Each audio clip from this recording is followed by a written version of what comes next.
Bulletin में सबसे पहले आपको खबर दें, मशरिक़ वस्ता में जंग के बादल फिर मंडलाने लगे हैं। अमाराती वजारत दिफा का कहना है कि ईरान से 12 बैलिस्टिक मिसाइल, 3 क्रूज मिसाइल और 4 ड्रोन्स अमारात पर दागे गए। जवाब का हक महफूज रखते हैं, फौरी जंगबंदी की जाए। ईरानी मिसाइल हमले के बाद फुजैरा ऑयल इंडस्ट्री जोन में आग लगने से 3 अफराद जख्मी हुए थे। हमलों से मुतालिक ईरान ने सरकारी तौर पर कोई बयान जारी नहीं किया। ईरानी मीडिया के मुताबिक सिक्योरिटी ज़राए ने ईरान से अमारात पर हमलों की तरदीद कर दी है। ईरानी मीडिया की रिपोर्ट के मुताबिक ईरानी सीनियर फौजी ओहदेदार ने हमले पर अमरीका को जवाबदेह ठहराने का मुतालबा करते हुए कहा है कि वाक़या अमरीकी फौजी मुहिम जोई के बायस पेश आया, क्योंकि अमरीका आबनाए होर्मुज़ में ईरान की जानिब से नकलो हरकत के लिए महदूद करार दिए गए इलाके में गैर कानूनी तौर पर गुजरगाह बनाने की कोशिश कर रहा था।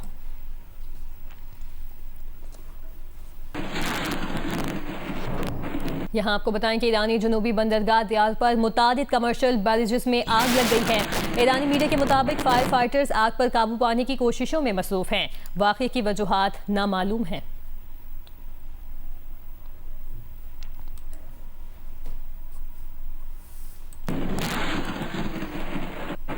आबना हुर्मुज़ की नई इक्वेशन तेज़ी से वाज़ेह और मुस्तहकम हो रही है। अमरीका और उसके इत्तेहादियों ने जंगबंदी की खिलाफ वर्जी और नाकाबंदी मुसल्लत करके जहाज़ रानी और तवानाई की तरसील की सलामती को ख़तरे में डाल दिया है। ताहम उनकी ये साजिश बिल आखिर कमज़ोर पड़ जाएगी। ईरानी पार्लियामेंट के स्पीकर बाकर कालिबाफ का बयान। सोशल मीडिया पर जारी बयान में कालिबाफ का कहना था कि हम बखूबी जानते हैं कि आबनाए हुर्मुज़ में मौजूदा सूरत हाल का तसलसल अमरीका के लिए नाकाबिल बर्दाश्त है, जबकि हमने तो अभी आगाज़ भी नहीं किया।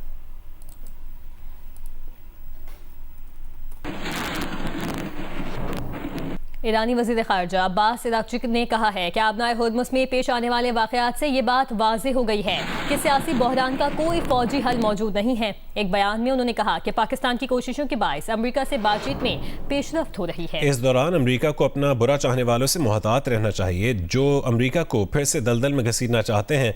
इसी तरह मुत्तहदा अरब अमारात को भी मुहतात रहना चाहिए। अमरीका का प्रोजेक्ट फ्रीडम दरअसल प्रोजेक्ट डेडलॉक है।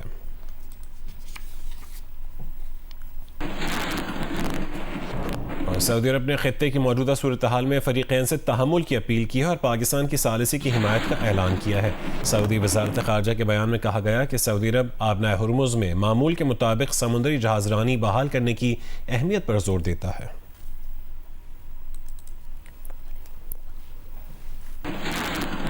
मैट्रिक बोर्ड कराची के इम्तहानात में बद नज़मी की। आपको बताएं कि बद इंतजामी मामले पर वज़ीर बोर्ड इस्माइल वाहू की हिदायत पर कायम कमेटी ने रिपोर्ट मुकम्मल कर ली है। रिपोर्ट में इंकशाफ हुआ है कि मैट्रिक इम्तहानात में बोर्ड इंतजामिया ने 170 से ज़ायद इम्तहानी मराकज़ में तब्दीलियाँ की हैं।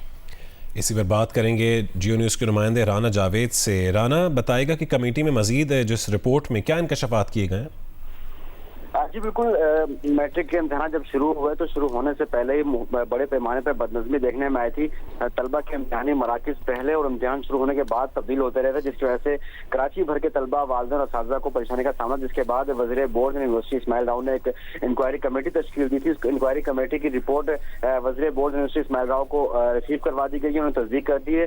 रिपोर्ट में कहा गया है कि मैट्रिक के इम्तहान के दौरान 170 से ज़ायद इम्तहानी मराकिज़ में रद्दोबदल किया गया और इम्तहान में बदइंतजामी और बदनज़मी मुलविस तमाम ओहदेदारों को सख्त सजाएं दी जाए।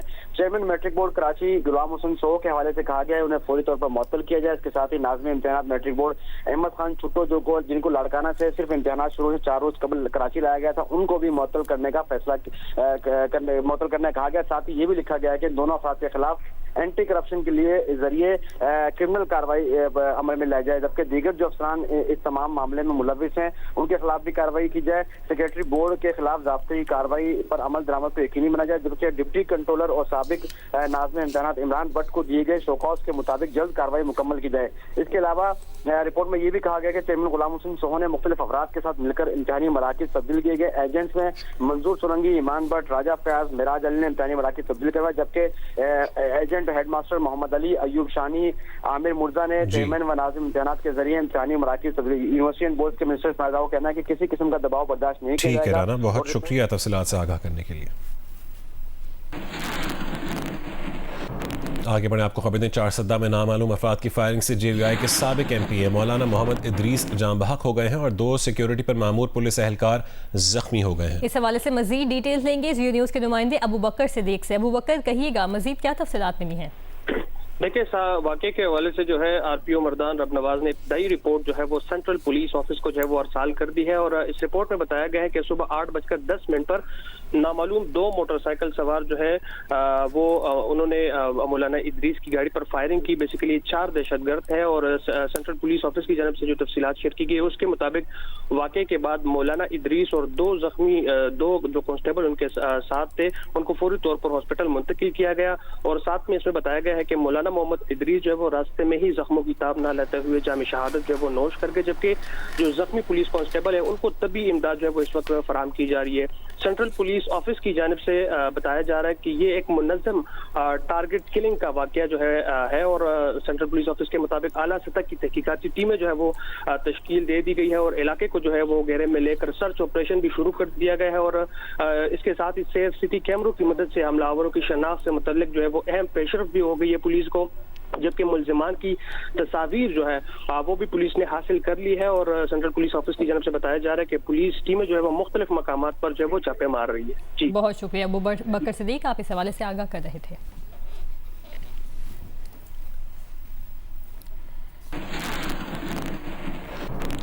आगे बढ़े, आपको बताएं कि शिकारपुर के करीब मुबैना तौर पर गलत फहमी पर कार पर पुलिस एहलकार की फायरिंग से SHO थाना लखी गुलाम शाह जहां भाग हो गए। SSP मोहम्मद कलीम के मुताबिक वाकया आज सुबह 5 बजे पेश आया। SHO अली हसन अपनी नई निजी कार में जा रहे थे। गोलदाड़ो पुलिस ने निजी गाड़ी को मशकूक समझकर मुबैना तौर पर फायरिंग कर दी। नई कार पर नंबर प्लेट नहीं थी। फायरिंग करने वाले पुलिस एहलकार को हिरासत में लेकर क्वार्टर गार्ड कर दिया गया है।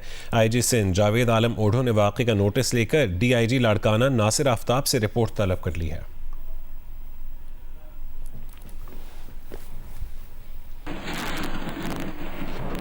सखर और मुज़फ़्फ़राती इलाके शदीद गर्मी की लपेट में है। दर्जा हरारत 45 डिग्री सेंटीग्रेड तक जाने का इम्कान है। तफसीलात बताएंगे यासिर फारूकी।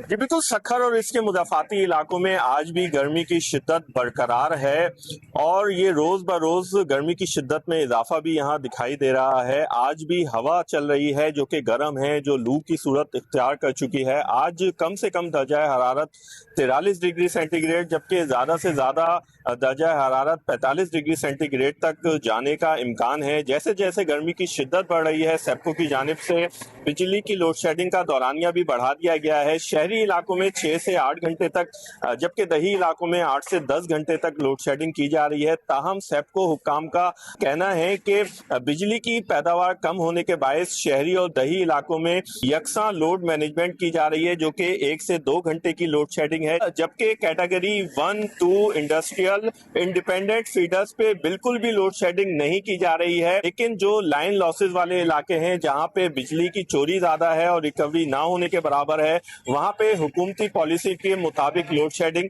की जा रही है। आपको बताएं कि कराची में आज दर्जे हरारत में मामूली कमी का इम्कान है। पारा 39 डिग्री सेंटीग्रेड तक रह सकता है जबकि मौसम गर्म और खुश्क ही रहेगा। उनीबा ज़मीर शाह मजीद आगाह कर रही हैं। कल कराची में मौसम शदीद गर्म और खुश्क रहा। ये दिन ना सिर्फ रवा साल का गर्म तरीन दिन था बल्कि 2018 के बाद दूसरा गर्म तरीन दिन रिकॉर्ड किया गया जब दर्जा हरारत 44 डिग्री सेंटीग्रेड तक पहुंच गया। आज दर्जा हरारत में मामूली कमी का इम्कान है, लेकिन अगर आप ये सोच रहे हैं कि कराची में मौसम बेहतर हो जाएगा तो ऐसा हरगिज़ नहीं है, क्योंकि मई का महीना कराची समेत सिंध में काफ़ी गर्म गुजरता है। आज के दिन दर्जा हरारत में मामूली कमी आएगी और आज 39 डिग्री सेंटीग्रेड तक दर्जा हरारत पहुंच सकता है। महकमा मौसमियात के मुताबिक एक और हीट वेव 7 मई से सिंध के बेशतर मकामात को अपनी लपेट में ले सकती है और ये 20 मई तक बरकरार रह सकती है। कराची में फ़िलहाल हीट वेव अलर्ट जारी नहीं किया गया है, लेकिन ये ज़रूर बताया गया है कि 13 मई से कराची में एक बार फिर दर्जा हरारत में इजाफे का इम्कान मौजूद है। कराची समेत सिंध में फ़िलहाल बारिश का कोई भी इम्कान नहीं। मई का महीना भी गर्म रहेगा, जून का महीना भी गर्म रहेगा और इस दौरान मामूल से ज़ायद दर्जा हरारत रह सकते हैं और हीट वेव्स भी आ सकती हैं। कराची में शदीद गर्मी के बायस शहरियों को सर चकराना, सर में दर्द और जिस्म में पानी की कमी का सामना है। इनसे बचाव के लिए क्या एहतियाती तदाबीर इस्तेमाल की जा सकती हैं, जन अस्पताल से रिपोर्ट करेंगी जियो न्यूज़ की नुमाइंदा शवाल असलम।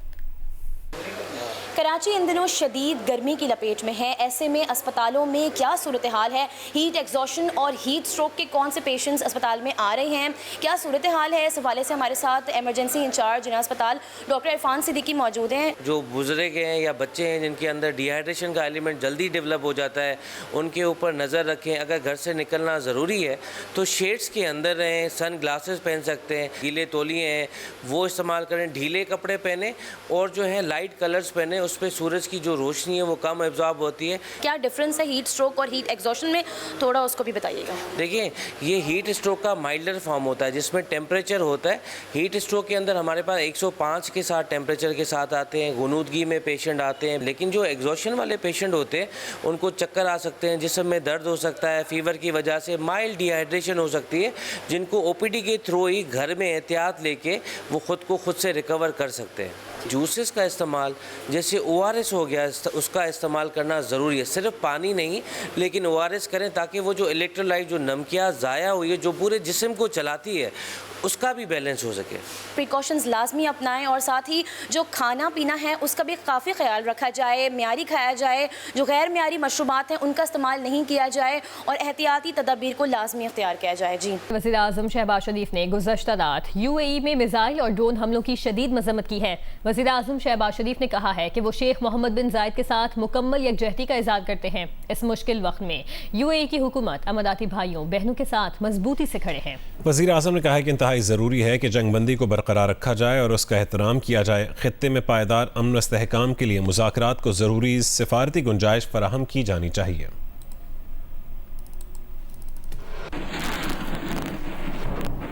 आइंदा माली साल के बजट की तैयारी के लिए IMF से इब्तदाई वर्चुअल मुशावरत जारी है। ज़राए के बताने कि IMF ने पाकिस्तान से पेट्रोलियम मसनूआत पर सब्सिडी जारी न करने का मुतालबा किया है। इस हवाले से मजीद डिटेल्स हासिल करेंगे जियो न्यूज़ के नुमाइंदे अशरफ मलखम से। अशरफ, बताइएगा मजीद क्या कहा गया है?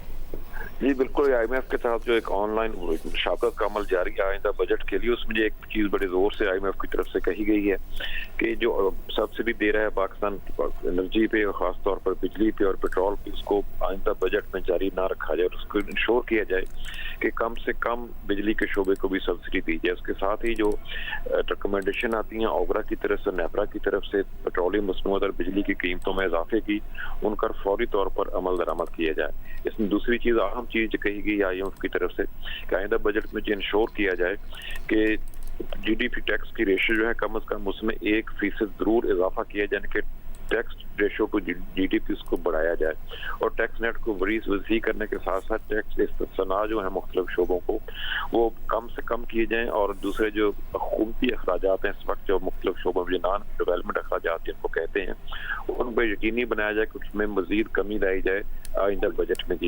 इस तरह के साथ साथ जो आइंदा अहदाफ है उन पर बातचीत हो रही है, खासतौर पर जो टैक्स रेवेन्यू है उस पर बातचीत जारी है, लेकिन अभी तक कोई हतमी इदाद-ओ-शुमार सामने नहीं आए जी। बहुत शुक्रिया अशरफ वेलकम अपडेट करने के लिए। सिंध काबीना ने कराची की सड़कों की बहाली के लिए 6.5 अरब रुपए, S3 मंसूबे के लिए 2 अरब रुपए और कराची में मेगा कब्रिस्तान के लिए 500 एकड़ जमीन मुख्तस करने की मंजूरी दे दी है। People's motorcycle fuel subsidy programme में 31 मई तक तौसी कर दी गई है। तर्जुमान के मुताबिक 5,48,000 से ज्यादा अफराद को मोटरसाइकिल फ्यूल सब्सिडी अदायगियाँ जारी हैं।